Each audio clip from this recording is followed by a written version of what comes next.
राजा वीरेंद्र की सीख असली धन क्या है। बहुत समय पहले की बात है। उत्तर दिशा में एक राज्य था, सौरगढ़। उस राज्य के राजा का नाम था राजा वीरेंद्र सिंह। राजा वीरेंद्र अपने न्याय, करुणा और पराक्रम के लिए पूरे राज्य में प्रसिद्ध थे। उनकी रानी का नाम था रानी सुमित्रा और एकमात्र पुत्र था राजकुमार आर्यन। राजकुमार आर्यन बहुत तेज बुद्धि वाला था, परंतु थोड़ा अहंकारी भी, क्योंकि वह बचपन से ही राजमहल की सुख सुविधाओं में पला था। इसलिए उसे कभी यह समझ नहीं आई कि राजा होना सिर्फ ताकत का नहीं बल्कि जिम्मेदारी का भी प्रतीक है। एक दिन राजकुमार आर्यन अपने मित्रों के साथ शिकार पर गया। वहां उसने एक साधारण किसान को देखा जो खेत में हल चला रहा था।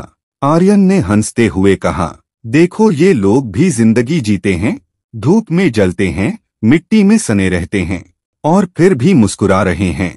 उसके साथियों ने भी हंस दिया, लेकिन तभी वह किसान मुड़ा और बोला, राजकुमार, हमें अपनी मेहनत पर गर्व है। हम मिट्टी में रहते हैं पर अनाज उगाकर आपका राज्य चलता है। आर्यन को थोड़ी झेंप हुई, पर उसने बात टाल दी और घोड़े पर सवार होकर निकल गया। महल लौटकर जब राजा वीरेंद्र को यह बात पता चली तो वे चिंतित हो गए।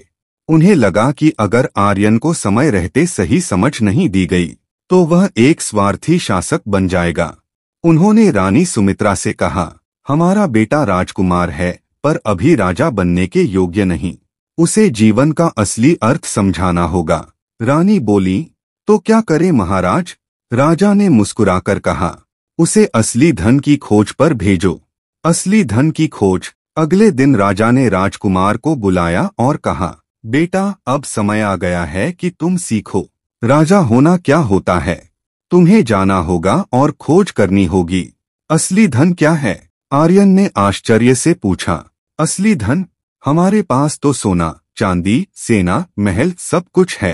राजा ने कहा, शायद तुम सही हो, पर इसे साबित करके दिखाओ। राजकुमार को 5 सैनिकों और एक सेवक के साथ यात्रा पर भेज दिया गया। पहला पड़ाव, गांव का किसान। आर्यन सबसे पहले एक छोटे गांव पहुंचा। वहां उसने देखा एक किसान सुबह से शाम तक खेत में काम कर रहा था। पसीना बहा रहा था पर चेहरे पर संतोष था। राजकुमार ने पूछा, तुम्हारे पास न धन है न महल, फिर भी तुम इतने खुश कैसे हो? किसान ने मुस्कुराकर कहा, महाराज, मुझे हर दिन की रोटी अपने परिश्रम से मिलती है, यही मेरी दौलत है। राजकुमार ने सोचा, अजीब बात है, यह गरीबी में भी खुश है। दूसरा पड़ाव, व्यापारी का शहर। आगे बढ़ते हुए वह एक बड़े नगर पहुंचा। वहां एक व्यापारी से मिला जो बहुत अमीर था। महंगे कपड़े, बड़ी हवेली, नौकर चाकर सब कुछ था उसके पास। आर्यन ने कहा, व्यापारी जी, लगता है असली धन तो आपके पास है। व्यापारी हंस पड़ा, नहीं राजकुमार, धन शांति नहीं देता। रात को नींद नहीं आती, कभी घाटे का डर, कभी चोरी का डर। यह सुनकर राजकुमार चुप हो गया। उसके मन में पहला संशय पैदा हुआ, तो फिर असली धन क्या है? तीसरा पड़ाव, साधु की गुफा। राजकुमार पहाड़ों की ओर बढ़ा। वहां एक गुफा में एक साधु तपस्या कर रहा था। आर्यन ने पूछा कि महात्मन, आप निर्धन होकर भी इतने शांत कैसे हैं? साधु ने मुस्कुराते हुए कहा, राजकुमार, जब मन इच्छाओं से मुक्त होता है तभी सच्चा धन मिलता है। धन बाहर नहीं, मन के भीतर है। आर्यन ने सिर झुका लिया।